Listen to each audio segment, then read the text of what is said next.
Bienvenidos, damas y caballeros, a este nuevo episodio de Otaku Hour. Yo soy tu presentador, Anthony, y estoy aquí con mi copresentador, Delf. Buenos días. Y para este episodio tenemos un invitado muy especial, nuestro amigo Bryce. Hola. I did good, right guys? Yeah. I did good? Someone press the SAP button. Oh shit, I did it in Spanish. Wrong language. Un momento, por favor. And we're back. Sorry about that. Had a little bit of a technical difficulty. Forgot to turn my Spanish off. I always do that. Yeah, man. Yeah. Get to the program. It happens. It's a professional. Hey. I'm new at this. Calm down. Alright. Welcome to another episode of Otaku Hour. I'm your host for this podcast, Anthony. As you can see, Delphin has relinquished the hosting chair to me. Yeah, what can I say? The co-host chair is a lot more comfortable. Yeah, I get to we'll make see about jokes. for once. Joining me today is my co-host, Delphin. What's up? God, it feels good to say that. And today, we also have a very special guest co-host, the concealer of light, the Shonen manga specialist, and our friend, Bryce. Hey, what's up? How's it going? Hola. That's like Oh, wait, I didn't turn off my Spanish. That's yeah, I did. Yeah, No, okay. I did. Whatever. So, did everyone say hi? Say hi, everyone. Hi. So, for today's podcast, I got some topics for all of you. Let's see if we can dig in. Alright, so what's everyone been up to? Nothing much. Work, anime, manga. Same old, same old. Mostly anime for me. I've been watching the latest episodes of Silver Spoon, Servant X Service, which is a good one, and Foodie. If you don't know what we're talking about the anime called Free, but as we like to call it, in the natural Japanese, Foodie. We'll talk about that some other time. But, what have you guys been currently watching or reading? Lately I've been reading, not the usual Naruto, Beelzebub. I read some manhwas. This is Korean manga. Good stuff, good stuff. Anime I haven't really come up to yet. Not much yet, anyway. See, I'm the opposite. I've been watching a lot more anime than I have been reading manga. Just because a lot of the mangas I keep up with have like ended. Soul Eater's done, Dead Man Wonderland's done. God, there's so many mangas ending this year. Yeah, but then there's like the ones that I read that just go on forever, like Hajime no Ippo's not done ever. Case closed. Case closed, still going on, like holy shit. How long is he going to be a child? I know, right? Shouldn't he be like... That's what he found the people already. He would be 13 by now if he aged the same time. Guys, just don't bother collecting the manga. Yeah, alright, but that's good.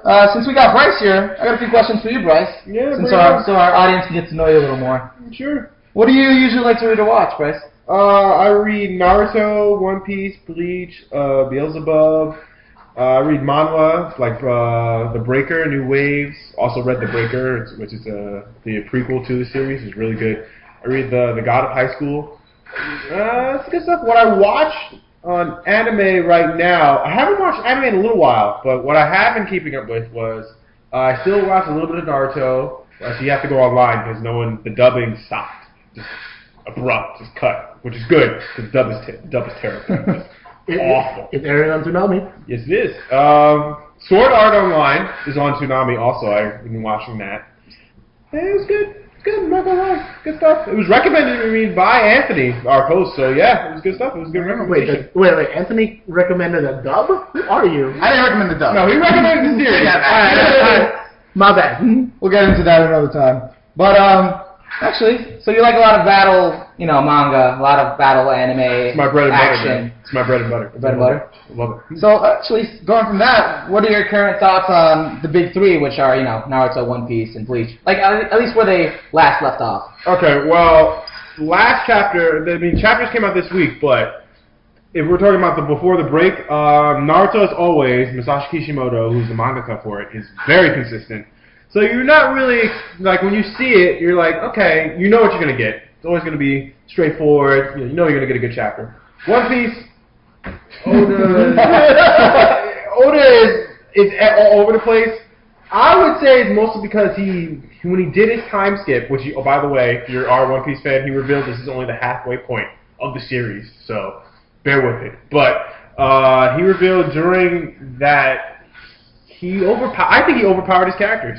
I agree. Yeah. All of them. And now he's trying to find ways. He's probably making new characters now because he's been going on breaks a lot. I don't know if he's because he's sick. They say because he's sick, but I think he's trying to make up new characters so the Straw Hat crew can actually fight and have a challenge. I think that's his issue. when we read some of the stuff that the new crew does at the 2-year time skip, it's like they're pretty broken. Like they're up there with characters who they're having really tough time fighting in the previous arcs, like the admirals and stuff. So it's really good how far he's developed them, but storyline in terms of character development is like halted. So it's still like he's doing a tournament arc, which is not even a tournament arc. He goes from tournament to dense storyline, back to tournament for like a page, and then to dense storyline. Right. I mean, he's doing what he usually does. He separates the crew, lets people do what they're doing, and then now he's like getting to the point where he's bringing everyone back together. And it seems like somehow Luffy always picks the like correct place to go to. You know, I think that is because he has to think of a good reason to keep him as captain. Because if you think about it, he is dumb. Luffy is like he's a fighting genius, as it says in his profile. If you go to the wiki, he's a fighting genius, but he is dumb as a captain. Oh yeah.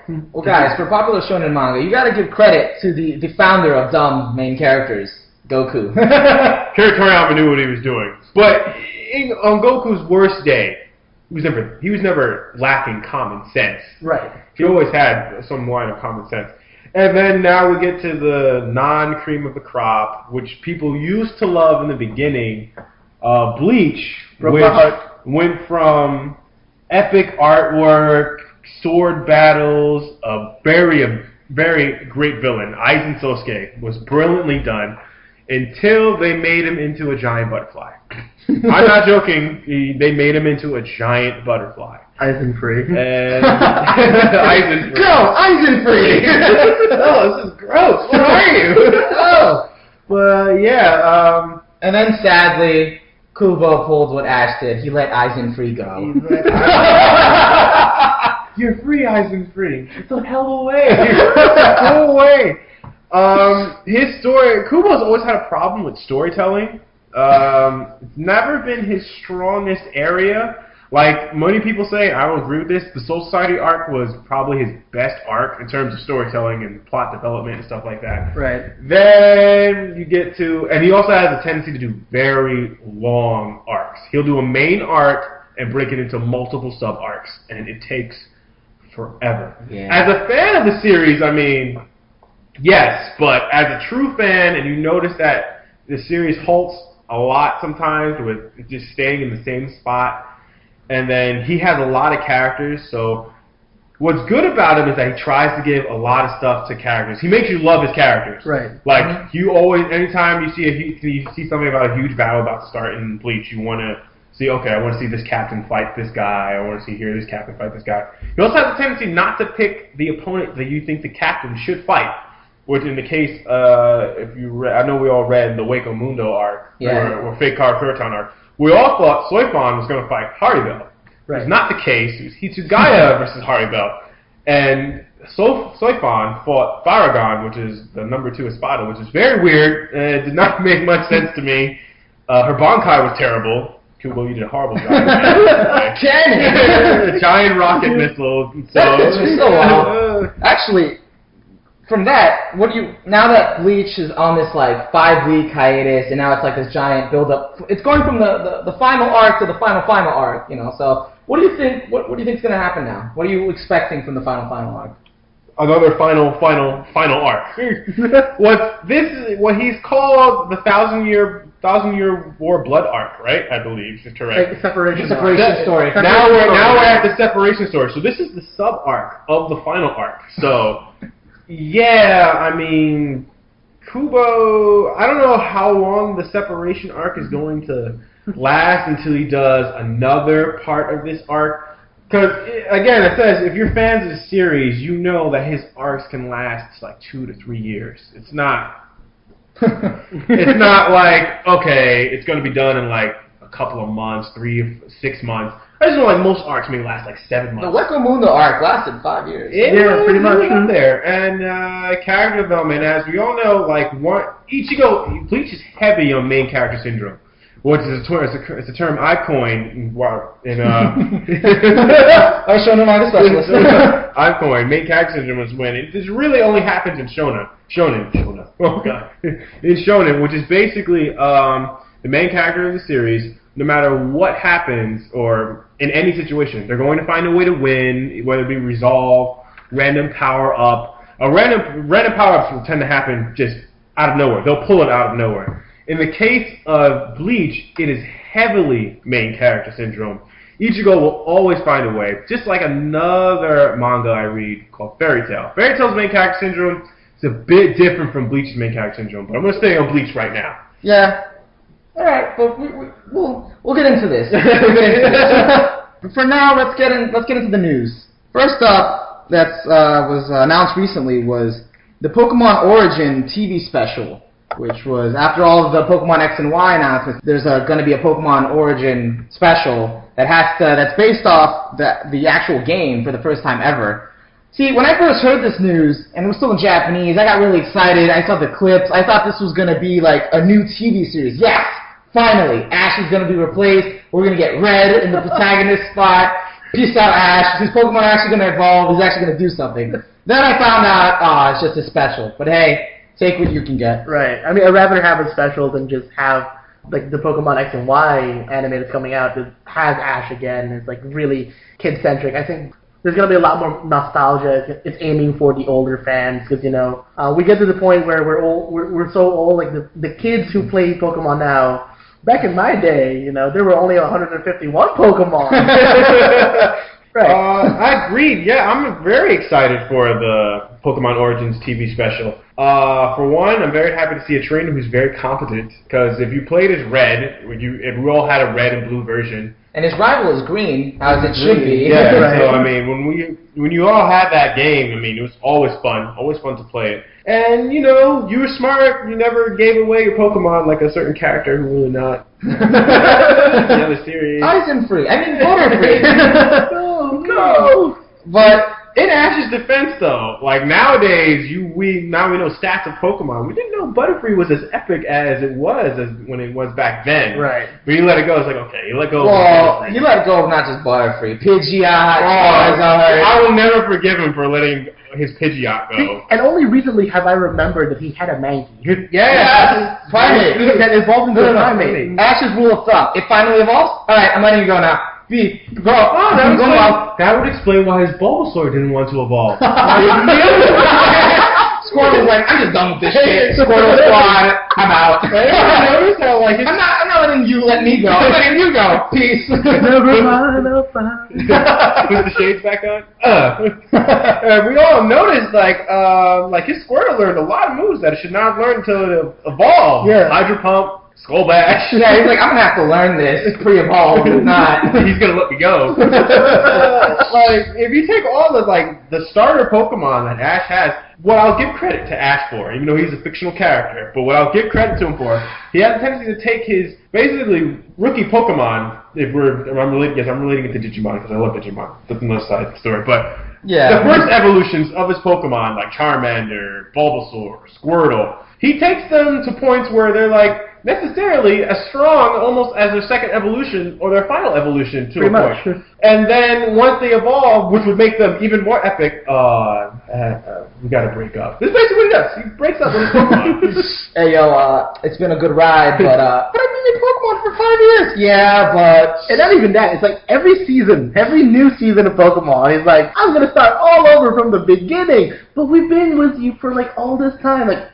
Go with Oak. All we know, judging from how he treats his Pokemon, if Ash ever grows up from the age of 10, actually becomes an adult, if ever, he's going to be a bad parent. He's going to be a bad father. Terrible. He learned it from his mother. His mother just let him go on just an adventure for years at a time. Well, you're 10 now and you haven't done your Pokemon training? Get the fuck out of the house. Yeah, they should investigate Pikachu's electricity because clearly it makes a person immortal. Because time has nothing to do with Ash. He's right.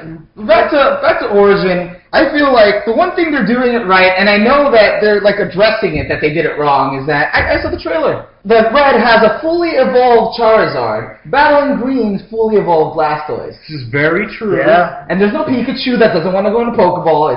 It's Charizard.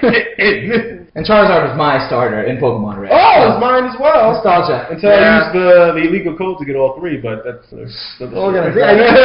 didn't do that until... I went through a really, really convoluted way to get all three Pokemon, like with trading Really? in Diamond. Oh, no. A buddy of mine, we both got Diamond, and I think he got Pearl, and we basically, I choose a starter, and like 2 of each, and then like kept trading it back and forth until we both had all 3 starters. See, I was talking about Pokemon when I was a kid, but, you know. Oh no, as a kid, I didn't care. Charizard was my shit. Charizard all the time. It can fly? It's a dragon? Pokemon now, nah, who am I kidding? I'm still getting X and Y. Yeah. So excited. It's the dream. It's literally the dream. 3D Pokemon.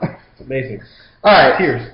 Let me move on to the next bit of news we got here. Ruby, if anyone knows, Ruby, the series created by Monty Ohm, who's part of Rooster Teeth, also does Red vs. Blue. Ruby was picked up by CR, Crunchyroll. So, what do you guys think? I actually got to see the episode a lot earlier than I normally would have today. We're recording on a Thursday when Ruby comes out, and I saw it at the same time Rooster Teeth sponsors get it, because I have a Crunchyroll account, or rather I have access to a Crunchyroll account. So I actually saw it like when it first comes out, and it's actually really nice. And I've seen too, I can see it a lot easier in 1080p on Crunchyroll than I can on regular definition on the Rooster Teeth side, just because the Rooster Teeth side always gets like bombarded by all the fans wanting to watch it. So like it must be a hell of a lot of people to like really bring down the quality. I mean, I agree that it's definitely it's a very good thing, especially for Monty Ohm, that it's on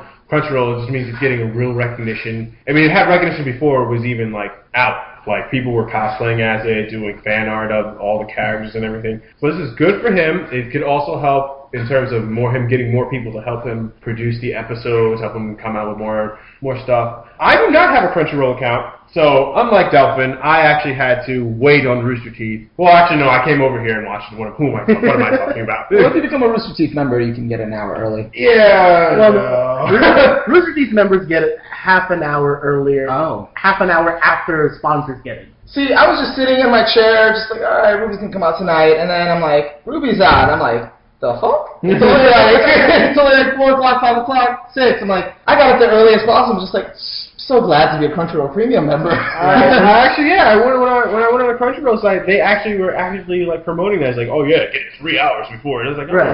What? I was like, sweet. That actually, that makes it worth being a premium member from Crunchyroll. So that's actually not unfair. You're premium member. What I'm wondering about is just like really quick businessy thing. You can tune me out for a while. It's just because Rooster Teeth funds itself. One of the ways they fund themselves is by having sponsors pay for their shit. Mm-hmm. But now, do they have like some sort of deal with Crunchyroll so that it can air it? Because like the recognition is nice, but there's still the business side. That's what I was wondering. I would assume they probably have to have some deal, unless they're just doing it just to get the show out there more. Right. But I don't know, like it's out there, so I think they probably do have a deal. And the thing too is that with Crunchyroll, they're reaching the fan base that it was made for. Right. Also, I'm just wondering who gets paid, because it would make sense that Rooster Teeth gets paid because it's their show, but then they would want to pay Crunchyroll to put it on their site, so I don't really know how it works. I would assume they probably have like a percentage thing worked out somehow. True. Something that makes everyone happy. Because Crunchyroll, for like regular members, they just have a bunch of ads, so... Yeah, I mean, in all honesty, because Rooster Teeth is a small company, Crunchyroll is actually a very big website, a lot of anime. So, I mean, I would assume that Rooster Teeth would need more of the money to be funneled back into their own company, and then Crunchyroll would get a percentage for hosting the show. And also, like, literally a couple days after Ruby came out or was announced on Crunchyroll, maybe even the next day, I checked the popular animes, Ruby was, like, number 4. Like, it was literally up there with, like, Bleach, Naruto, like, it was, like, number 4. Oh, yeah, that's right. I actually saw that in Monty Ohm's tweet, and he was like, oh, I'm so happy. I was like, oh, I'm happy for you. He's getting the recognition he's always wanted. Like from the very beginning, he stated that Ruby is an anime, and like he's getting recognition from anime fans who go to Crunchyroll. Yeah. Sure. So hopefully it can expand. But going off of popular anime, our next bit of news actually has to do with a really popular, mega popular anime this summer season called Attack on Titan. I was going to do that. Yeah, and what it has to do with it is that apparently next week a prequel manga to Attack on Titan is coming out called Attack on Titan Before the Fall, which is supposed to take place in those 100 years before actually Attack on Titan takes place. So it has to do with the original scouting legion that went out to face the Titans in a very primitive 3D gear and stuff like that. What did you guys think about it? What I thought about it, immediately what popped in my head, mass death. You're probably going to see tons of characters dying in this. More than we usually see in when we read Attack on Titan or watch the anime. Basically, don't fall in love with anyone. Yeah, Marco. Marco, no! But, Poor Marco. what I am excited that we actually get to see how 3D maneuvering gear is designed and made, which is very good. I mean, because you have a lot of people now who in their cosplay like try to make their own 3D maneuvering gear. They have it online. Now you actually get to see what was the. It's not the same author of Attack on Titan, but we have to assume that the author of these light novels talked to the author of Attack on Titan to get some idea of their thought process. Yeah. So we get to see the concept behind that. How that Spider-Man weapon technology is just amazing. It's just, oh my goodness, the opening for, if you watch Attack on Titan, the anime, the opening for it. First of all, just a sidebar. The opening is very misleading. It's not that epic at all. Well, not the recent one. The recent one's a little bit more. No, we're talking about the opening visuals, not the song. Yeah, the opening visual is very, very misleading. It makes you actually. I had something to say about that. I think they're probably going to adapt Attack on Titan Before the Fall into an anime. So the opening for Attack on Titan, the first one, visuals like they're all fighting the Titans, everyone's gloriously like defeating the Titans. I think for Before the Fall, it's going to be like. Aww. Everyone's just dying. Just hearing. He's like, that small child screaming, This is going to be like the apocalypse. It's like a primitive time. Like, what are they going to do? What did they have back then? Like, they barely had. They don't know the Titan weaknesses. That's right. They didn't even know. Remember, to get to this point, it was all trial and error. So we're probably going to have a lot of tree climbing, a bunch of tree houses in this. Yeah, actually, it's good. I mean, it's broken into 3 books, I believe, right? Yeah, it's currently based off the light novels that were made for it, not even by the original author. I'm pretty sure the original author gave his consent, and then the author, Suzukaze Ryo, and an illustrator, Toreshi Bamato, they handled the light novels, and now someone's interested, Satoshi Shiki, who did Kamikaze, is interested in adapting it into a manga. So they're going to be doing that, and then apparently the first volume, like I said, deals with the scouting legion, first going out, trial and error. Dying. Testing out the 3D maneuver gear in its primitive stage. A lot of dying there, too. And then the second and third one deal with this character. It actually seems kind of dark, but it fits Attack on Titan. Character was found by other humans in a pile of Titan vomit, and that's how he was born as a baby. He was born in a pile of Titan vomit. Yes. Actually, one of the images that's probably, I would assume, would be on the cover of one of the light novels or the manga. They have the grown-up version of the child in chains. So I was like, oh. I mean, it kind of harkens back to like Eren being chained up because he was a Titan shifter. Yeah. So there's a lot of stuff going back there. We may actually even find stuff. Hopefully, maybe reveal some stuff even that the current storyline hasn't revealed yet. Maybe we'll learn something about Titan shifters in this. It's very exciting. I'm very excited for it. I want to see what's going to happen with it. Another sidebar, I have no idea how to pronounce the new main character's name at all. Oh, me neither. I figured it was like Kyclops. Kyclops. The Klops makes sense. That makes sense. As he's losing an eye, he does not have an eye in one of the books. Well, it's kind of messed up that he gets that name like when he's born, as opposed to when he gets it later. Your destiny will be to lose an eye. Epic foreshadowing. No, really. Okay, whoever your I want you to enjoy your right eye as much as possible. Whoever his parents is, he must be so mad when that happened. Well, I don't know. His parents were within a Titan, so. Titan vomit. No, you can imagine what's going on. Hey, babe, we just got eaten by a Titan. Yeah. The baby was born in 2 seconds. Right now? Right now, we're in a Titan. Alright. Alright, this is not a little too graphic. But speaking of side manga that gave us a different perspective on the show, goes into another bit of news, which if any of you have watched Valrave the Liberator, in Japanese, Kakumeki Valrave. Woo! I know all of us have, and we enjoyed it. It's a really good mech show that was last season, right? Yes. Yeah. So they're having a point of view manga that's coming out that's focused on one of the characters, one of the thug-like characters that's also one of the mech pilots in the show. He's pretty much kind of like a main, not more like a side character, kind of main character. He only becomes a main character because he's piloting a mech, but he's going to get a manga that focuses on his perspective and him piloting the robot and a bit of his past, and that's coming out. What do you guys think? What do you think of the character? What do you think about the side manga? I think they're going to show someone else, personally. Apparently he's one of the popular characters. Well, the thing is with him, I think he's popular because he's the one spouting all of the very idealistic stuff, like, oh, if you're a man, you're going to fight for what you believe in. But, like, it's not always, practical to do that, especially when you weren't a mech pilot. He's like real out, like he's out there, but like when his character started, his name is Raizo. He basically got beat up by the antagonist who was the antagonist. Right. And then he got really upset. He's like, no, I'm crying over everything. I want to play the mech.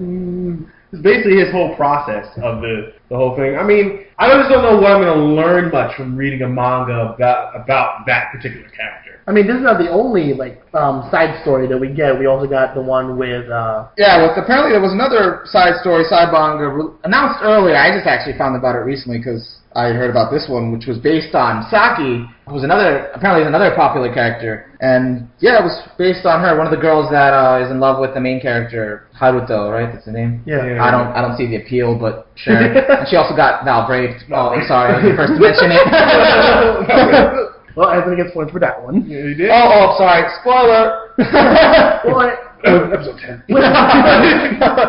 I just think she's like a lot more interesting of a character as Raizo. Like I personally don't see the appeal of Raizo. He's like. See, what I was going to say about Raizo is, like, I could see what they were trying to do there. Like, sometimes a thug-like character can somewhat be endearing and lovable, and they can pull it off. Like, for example, GTO, Kamina and Gurren Lagann. He's like the brash kind of head-first, outspoken, reckless kind of guy. He can pull it off. But the thing with them, though, is, like, they've proven that, they have a heart of gold. And I guess Raizo kind of does. I know, but I'm saying it doesn't work with Raizo because I still find him annoying.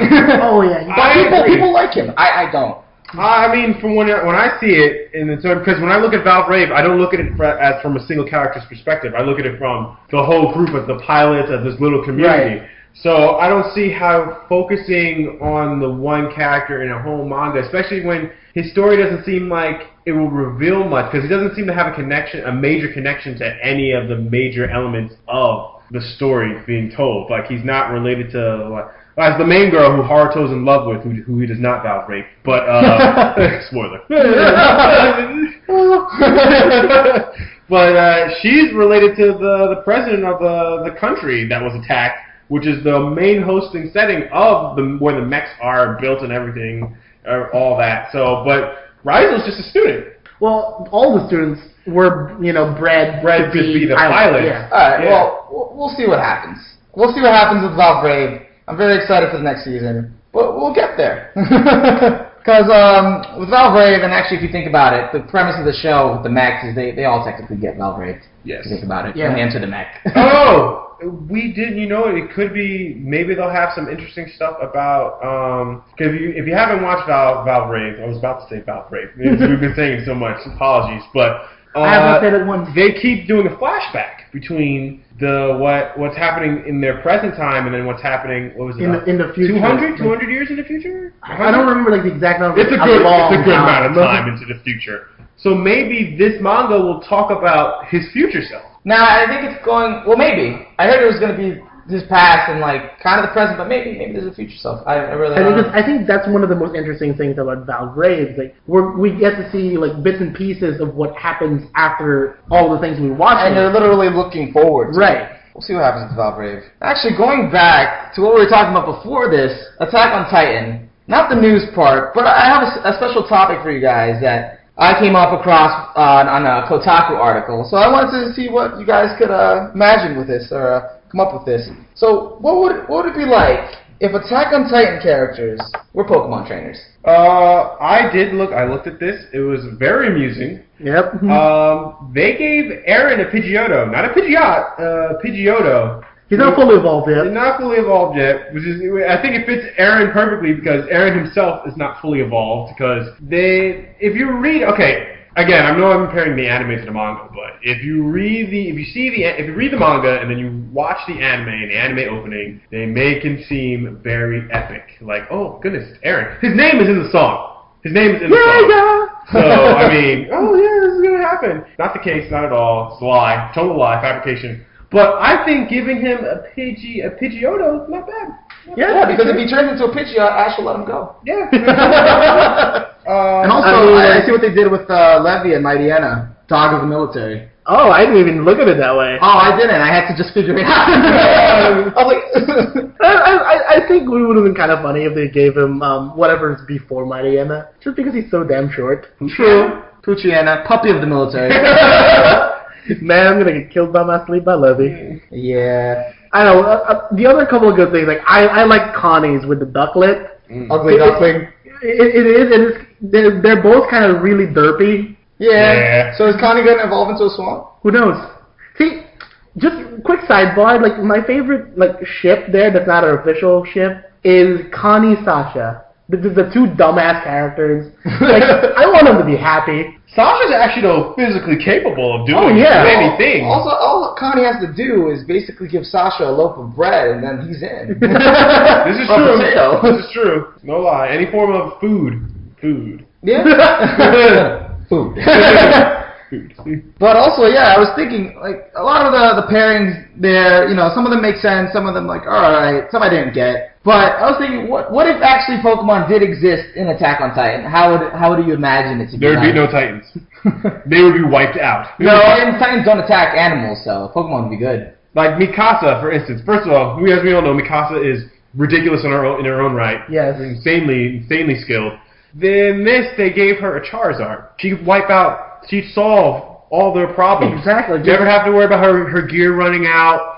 Her Charizard could use Dragon Claw, Flamethrower. Dragon Claw to the nape of the neck. Exactly. It would just be totally one-sided. Exactly. Then again, Pokemon do not exist. The thing I was thinking about was, like, there's also the fact that you can't go out into the fields to catch Pokemon, because if you do, a giant will probably eat you. True. So basically it works like this. You try to leave the walls, and Erwin stops you like, oh no, it's dangerous out there. Why? Why? Because they're a Pokemon? No, the Titans are out there. Wait, take a Pokemon with you. You'll be okay. He goes outside. He gets eaten. There's this kid named Ash, and I gave him some sort of Pikachu. Yeah, now there's only half of him left. Oh, Marco!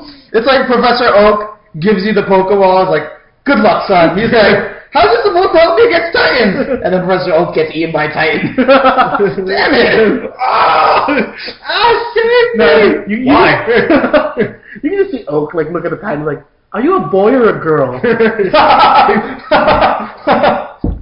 Or he's like that other character who investigates Titans in the show. Or I like her, actually. Hanshi? Yeah. She's the Professor Oak. There you go. She hands you the Pokemon. It's like, here, take all three. You need them. And spoiler, for the characters that do turn into Titans, she gets to ask you, do you want to be a boy or a girl? Like she said. I don't know. What I didn't understand, why didn't they give anyone a Scyther? Oh, yeah. That would have made so much sense. Been very practical. They gave Armin a Mareep. I'm like, I know Armin is useless in terms of combat, but why? Yeah. The Titan League.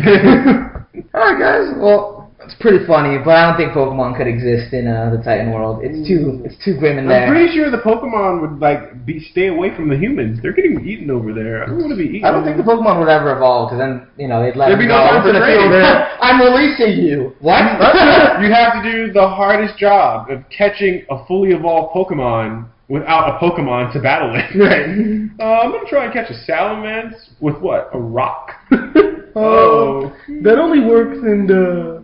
No, it doesn't even work. It doesn't work at all. Salamence, it's like a pseudo-legendary. No, it's not. Pretty sure it is. It's a dragon. Okay. Wait, was that a Salamence? I think it was both. I think that was your leg. Oh, God.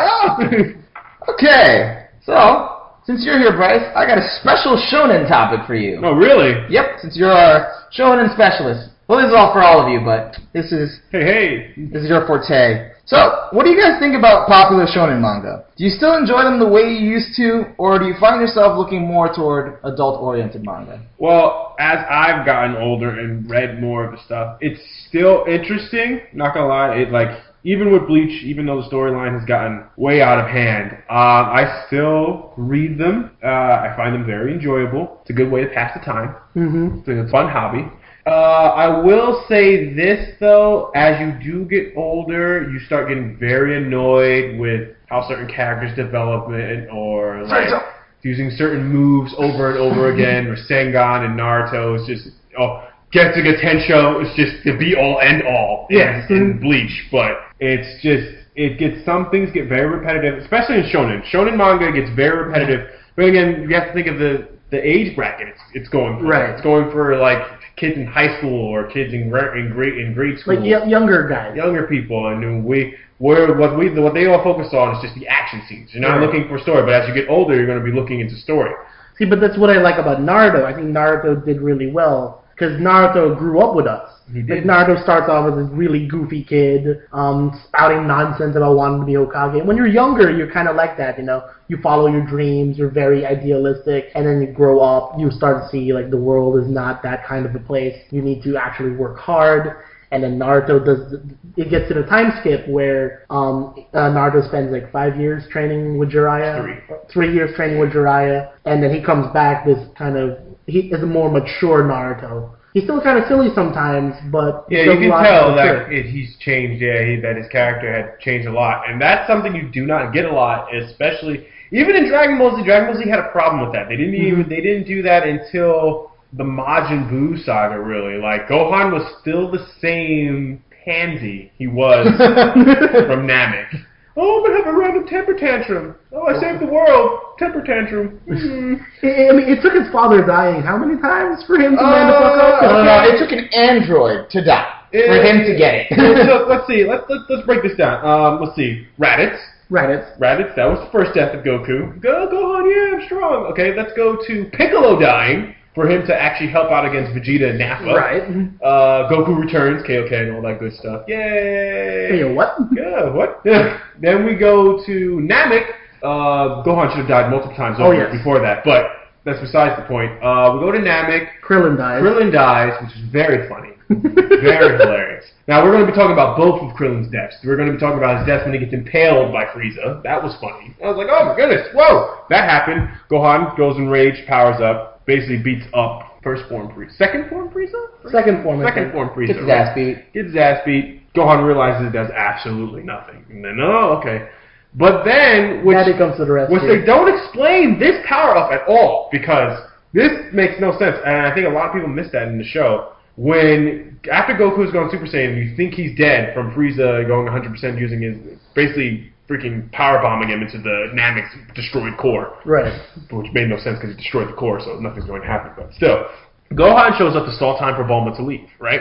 And then he fights Final Form Frieza, which he could do nothing against in the earlier episodes. He was completely useless. He powers up with just rage from his father dying, thinking his father's dead, and he puts a hurting on Frieza. I'm like, this is a really huge power jump from what it was. Because Final Form Frieza, I believe they ranked his power level 3 million or something like that. Yeah, but this guy was to show you, power levels are kind of bullshit. At one point, after Toriyama, they just gave up. After Frieza does his first transformation and they do the million thing, that was it. It's like, we can't record it anymore. It can't be like GT, which does not exist. Dragon Ball GT. They said the most powerful character was level 4 Gogeta, and they recorded his power level at 360 million. What's level 4 Gogeta? I don't know. Some fan-made thing. Well, you have to keep in mind, Dragon Ball is the granddaddy, or the daddy of all the popular shonen manga. Because there's a lot of shonen manga that aren't action-oriented, aren't battle manga. We just forget that, because the faces of shonen manga, the icons are the battle, DBZ inspired shonen manga. Personally, for me, I've shifted more from the shonen manga that focus a lot on battles to more of the shonen manga that's more kind of comedy, slice of life. One of my favorite ones right now is Nisekoi. It's about the son of a Yakuza guy and the daughter of a mafia guy who is based in Japan, having to pretend that they're dating so that the Yakuza and the Mafia don't go to war and destroy the entire town. Aww. So it's really funny. It's so Romeo and Juliet. Oh wait, that doesn't end well. It's a. God damn it. No, but it's more towards the comedy and like you get a lot of the character development that you look for when you get a lot older, and I think that's what those kind of mangas do really well that some battle manga forget to do. No, One Piece. I'm surprised you guys haven't mentioned Fairy Tail. Listen, I'm saving Fairy Tail for the coup de grace. I was waiting for Bryce to bring up Fairy Tail. Actually, we can wait for it because also because I was going to mention with Shonen manga, like for example, the Valrave spin-offs or the side mangas that I mentioned, I found out they're going to be releasing Shonen SQ, and Shonen SQ is the monthly Shonen manga, and that aims towards more like the 16-year-olds to 21-year-olds. I'm like, oh, okay, Shonen can actually go to like 21, like the older late bracket. teens.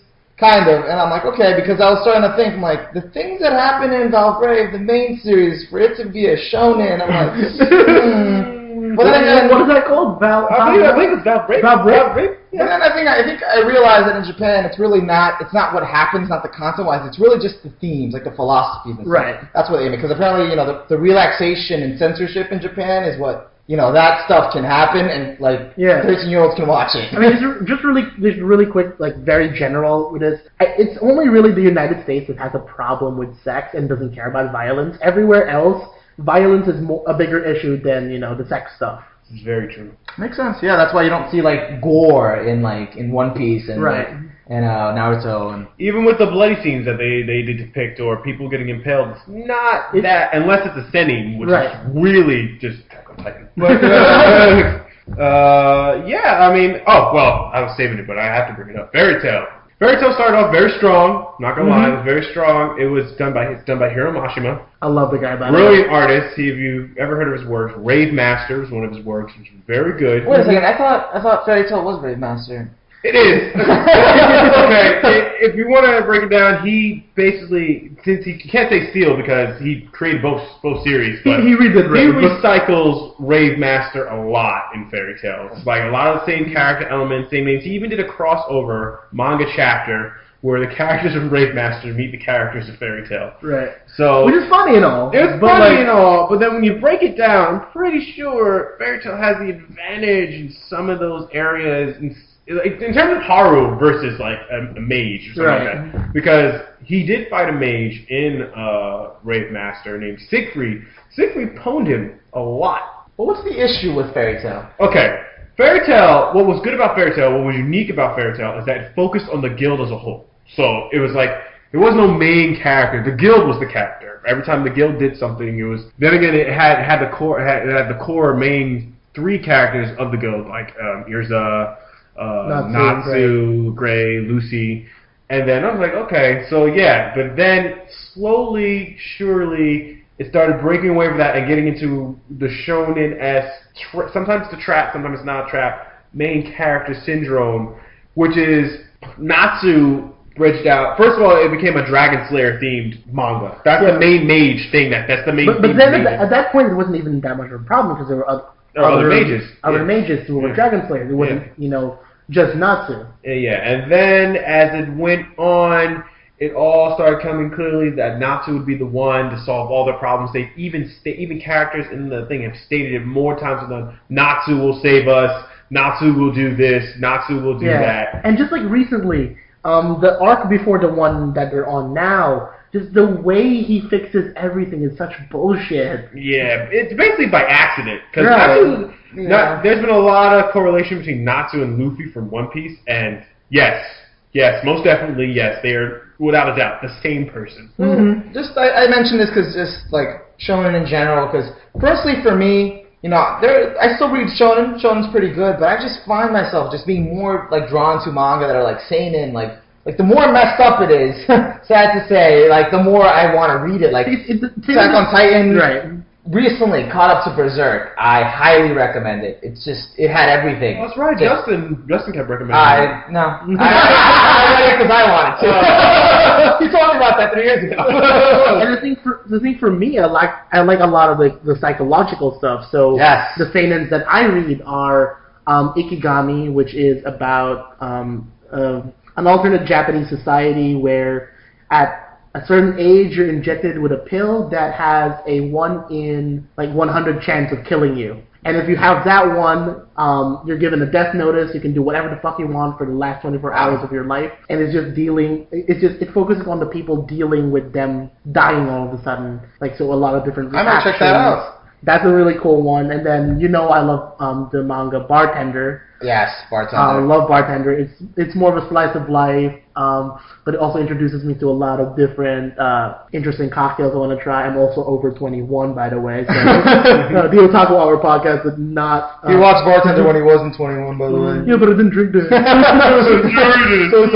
But, and that's what I like about seinen, that at least for me, that's what's drawing me to it more now, is that you can focus more on the philosophical and the actual characters, the psychological, just deeper or darker themes. And I guess, I don't know, that comes with age, but I still enjoy other genres or other demographics, but I'm really liking seinen. I would agree. Shonen, when I started reading Shonen, of course, the big three were out. Dragon Ball Z really got me into it. But those are ending, actually. Well, the only one that's not ending is One Piece. One Piece is going to be on for another... halfway. Yeah, a couple more years. But most of them are nearing their final arcs or on their final arc. So they're going to be ending soon. And then, you don't really want to... At the age we're at, Shonen is good to read in terms of, okay, I want to see something about, something getting blown up, someone achieving something over things. But when you see seinen, what I think is a major difference between seinen and shonen is that it's the reality aspect. They really go into the reality of their universes in seinen. If there's a certain situation where you think a character is not going to make it, good chances are. Yeah, there's no Dragon Ball. They're not going to make it. You dead. They're not going to make it. Like I was mentioned earlier, it's just with Dragon Ball Z, yeah, there could be violence or whatever, but Dragon Ball, you're back. You're back. Main character syndrome. Done. Goku died.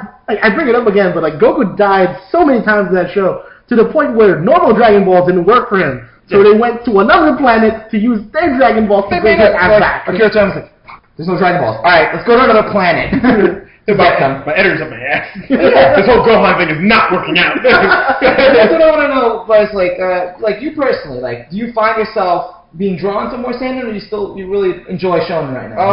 I still enjoy shonen. I have recently started reading some seinen. I might read Berserk.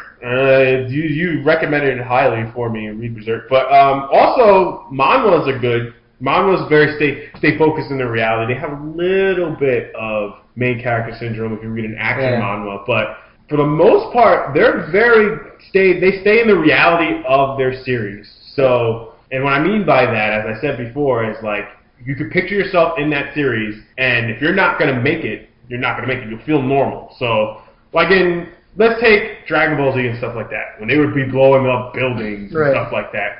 Oh, humans are dying and stuff. As Anthony said, Dragon Ball, we revive everyone who died in the event of our fighting. In reality, let's say, pick one for me. What's a good one? Oh, I know, Sandy. Hellsing. I loved Hellsing. Hellsing was great. I love that series. If you die in Hellsing, you dead. They killed off the entire population of London. London was wiped out by one character. One person. The main character is a vampire in Hellsing named Alucard. Loved it, which is Dracula spelled backwards for people who don't understand. It is. What? What? See, that's what I liked about Ava. Everyone died. Very true. That's another one. Evangelion. The reality of that show is very finite. For the most part. Everyone turns to 10. But I actually have something for that anime like Evangelion and stuff like that. But first, let's take a break right here. Coming soon, Attack on Titan action figures. Collect them all. And now, for a limited time only, Marco figure, half off. And we're back. Hope you guys enjoyed the break. One of our main topics for this episode, I've been waiting for this one, is should anime strive to be original or stick to following the formula? Should animes try to break out of the box? What do you guys think? I think that it's all determined on the audience they're going for. I mean, if you want to make your anime unique and bridge it out to more than the regular anime watchers, otakus and stuff like that, if you want more people to see it, then yes, definitely bridge out, make stuff take elements from different genres, from reading books, watch media, and television, as you stated before. But as an anime fan, though, like, I'm pretty sure you've seen enough anime, and like in recent years with the anime boom, we have a lot of like generic. Like, a lot of the animes become very formulaic, like borrowing from each other. A lot of them are like knockoffs. Like, I was looking at the preliminary chart for the fall anime, and one of the animes was, I forgot the name, but the premise was trapped in an online world. Oh, Log Horizon. Yes. I actually... And just sort of just ended. I actually wrote that down, and I was like, this seems vaguely familiar to Sword Art Online. And the thing is, like, it's riding on the coattails of Sword Art. Sword Art came in. The reason Sword Art got really big was because the concept was really interesting. It took this. It's been done before. It's a world where dot hack. People come in, they're playing a game, then it focuses on the game. But it added a little bit of a twist that people couldn't get out. So it became like a survival sort of thing, made the game a lot more real. And that was where the interesting part came in. I mean, barring the second season, I think Sword Art was one of my favorite anime. Yeah, it's good. Actually, when I looked at the new anime list, and this is in reference to this question, a lot of them, when you look down them, had a lot of the same concepts. Yeah. Like, we actually have a lot of female-driven anime coming up in the new season. It was like, okay, guy goes to new anime, goes to this new school, blah blah blah blah blah blah blah. Helps out these girls. A lot of Negima, Latina stuff. Right. Yeah, and like what I'm saying is a lot of these animes coming out. It's just that I don't want to put it this way, but a lot of them are forgettable. Like, there are certain animes. What elements about them like made them memorable? There's some animes that are timeless. That it didn't matter when they came out, how long ago it was. They're mentioned, they're recommended to you, they're there. And then there's just some that are seasonal, and then they just exist for that period of time. Like, oh, this was good. It ends, you never remember it again. True. Very true. I think, like, for that, like, just to survive seasonally, like, just because of the sheer number of anime that come out, you need to make something that people will latch onto. And a lot of studios, from what I'm seeing, are going for the tried and true route. Like, they've shown before that people like this sort of thing, so we'll do that. Add a little bit of twist, and that twist is the key. If the twist is good enough, funny enough, interesting enough, then you have something that can survive to maybe become something of a hit that'll last forever. But the twist itself does not guarantee that, because I just remember one of the anime from way back that I really liked at the time was Bento. Bento was interesting. It was a battle manga, a battle anime about food. Yes. So it was interesting because I like food. I'm a fat ass. I agree. I second that notion. But like, it was pretty much a battle show, and at the time it was interesting because it was slightly different, but it didn't last with me. I mean, I just remembered I watched it now. Yeah, like, I've gone to that point where I'm able to peg anime as soon as the beginning of season, like, I'm probably going to forget this, but I'm going to just enjoy the ride, and that's why I don't say much about it. But I feel like we've gotten to a point now in the anime market and the anime industry that before, when it was starting out, like, anime's been around for a long time, but at least with the 90s, 70s, and 80s, I feel like anime was smaller, I think. Now it feels more mass-produced. But back then we could get more masterpieces, more, really different stuff that broke the mold. And now it just gets a little too repetitive. Granted, there were horrible anime back then. I've seen some of them, Garza's Wing. But I never watched that. No, really. But in all seriousness, what do you think are some of the memorable animes? Outlaw Star, Trigun, Bebop. Actually, Rurouni Kenshin. I loved it. Yeah, it was really good. And the thing is, like, there's also a level, there's also a little bit of nostalgia in there. That's why it's timeless to us.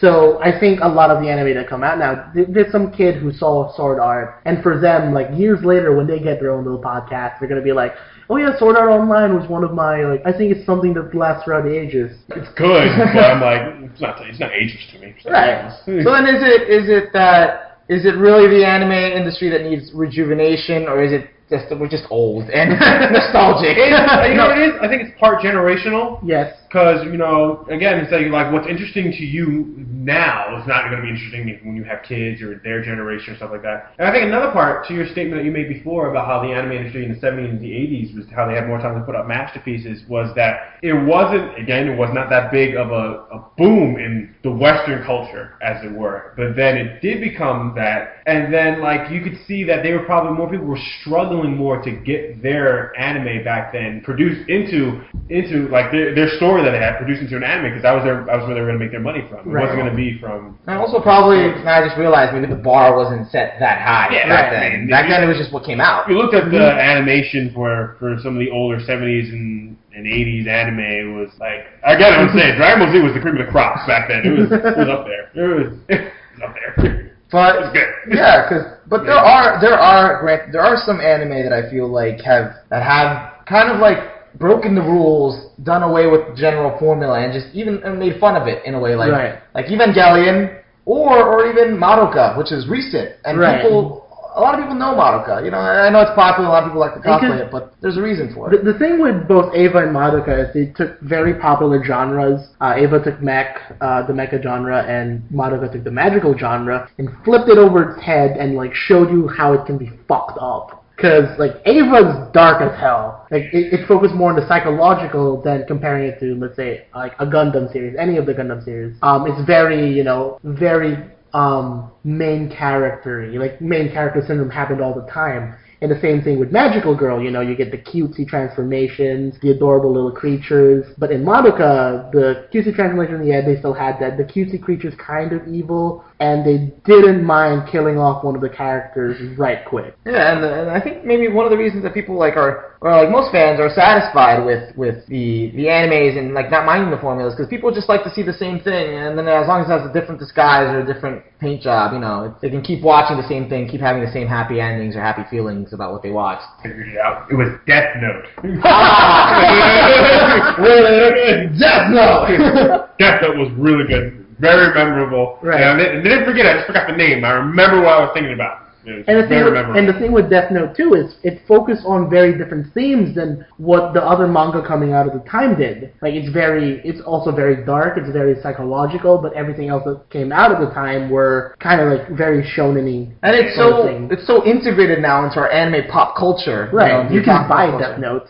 Well, yeah, or like people make jokes about the Death Note, even Code Geass, the Geass. Well, not as much. It's more Death Note, but Code Geass too. That was pretty good. Stuff like that. That's anime that I won't forget, and that necessarily wasn't years ago. Right. It's not nostalgic value to me. It's just anime I thought they were that good. Yeah, no, they were up there. But granted, they did borrow some things from other anime. I think when an anime breaks the mold, when this is just my theory, but when people want to make a movie out of it. Yeah. If you want to make a movie, not an animated movie, but if you want to try a live action film off an anime, pretty good stuff. Granted, only the Japanese do it right. They're the only ones who do it right, because they know which animes to pick.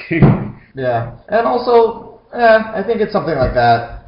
But unfortunately, we're running out of time, so we're gonna try to close it off with this one last topic. Let's see if we can wrap it up. What would your life be if anime never existed? Let's go, guys. Well, first of all, we wouldn't be here right now. For one. True. Okay. Probably not be single. That's okay. It's on there. Is that a shameless plug? Put that out there right now. Hey, ladies, you single? Single, good looking, handsome. Single? Concealer of light. But alright, you Delvin? I mean, for me, I mentioned it before on the Geeking Out podcast, and if you didn't listen to it, shame on you, listen to it. Shameless plug. There you go. But I mentioned before, I don't hail from the United States. I was born in a land far, far away, where the old Republic? Yes, the old Republic, where anime was basically everyone watched it. It wasn't like the weird kid who watched it. It was everyone. Every kid watched anime. Flame of Recca, Dragon Ball Z, Rurouni Kenshin. That was our regular cartoons.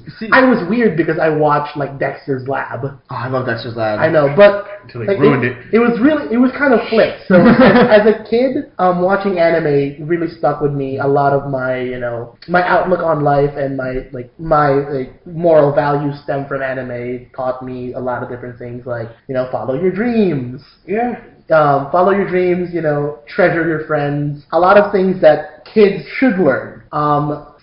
And everything from that, me wanting to be a writer, me wanting to be, at the time, like a filmmaker, like a lot of that stemmed from my love of anime. See, yeah, I'm also kind of in the same boat, but the inverse. Like, I'm here, I was born in America, and anime wasn't big when I was growing up. I just watched a lot of cartoons, but anime always stood out to me, and I got into it, and I loved anime, and I was the only one that knew what anime was, and no one else knew what anime was, so I was like the weirdo. You know that feeling. But if it wasn't for anime, I would have met all the loved ones and people I care about today, and I love you too, buddy. No problem. But also, yeah, all the guys sitting with me here, I wouldn't be talking to them right now, like, quite seriously. And because the thing is, like, you started an anime club back when we were in high school. I wouldn't have started that if I wasn't into anime. Yeah, and you started it, and that's how we met. I will say this, though. If anime wasn't in my life, I would not have some of the best friends I've ever had. No, but in all seriousness, like, you look at people in, like, when you go to cons and conventions and stuff like that, and you see the group of friends they hang out with, these are people, like, you have to trust. Like, these are people that you're going to hang out with, you're going to talk to over and over again. Because they're into the same thing you're into. And for the most part, for most of the world, they would consider this weird. Like, oh, I'm going to go to a convention. Why? I'm going to buy this figurine. I'm going to buy a sword. Why are you going to do that? Especially in America. They do that weird. But these are people, like, you can hang out with. And I think it's good I'm not gonna lie, if the anime didn't exist, I think my life would be a little boring. Yeah, I've always thought the same thing. At least when I was younger. That's something I actually forgot. When I was younger, I used to think about that a lot. If, like, life didn't have anime, like, if there wasn't anime, life would be kind of boring. Like, it'd just be kind of dull. I mean, I know there'd be stuff to do, but it's like... I couldn't understand how people didn't like anime. It just seemed like if I would, like, at least when I was younger. Now, I'm older, but I would, like, ask someone, like, do you like anime? And they're like, no, and then it'd just be like, oh. Like, I don't know, I'm like, what do you do with your life? But I don't know, because the person that I am now, a lot of when I was younger, a lot of my wacky humor, my animated self, a lot of that came from anime and anime humor and stuff like that, and I attribute it to that. I agree, man. A lot of my own comedic style, I would like to say, comes from, making fun of anime or being, like, taking jokes from that and stuff like that. And you know what it is? It's like, it's different because anime, in terms of a cartoon, is different from an American cartoon. Right. American cartoon comedy is... It's mostly slapstick. Yeah, it's like a little back and forth. But anime cartoon comedy can be vulgar, can be outlandish. It's really funny stuff, and it gets you to the core. Like, you'll remember jokes from that. It's good stuff. And they distort the characters, and they do all these crazy antics, and it's just like, I don't know, you get really into it. The nosebleed scene. How many times, right? Oh, man. And the thing is, that's a very human thing. Yeah. Like, if that really happened in life, I would probably die of blood loss. Honestly, and I remember anime helped me, like, deal with a lot of things, like, in high school, whatever. Nothing, like, too serious, but just, like, it entertained me. I can honestly say anime made me, like, laugh, cry, smile, feel anger. Sasuke.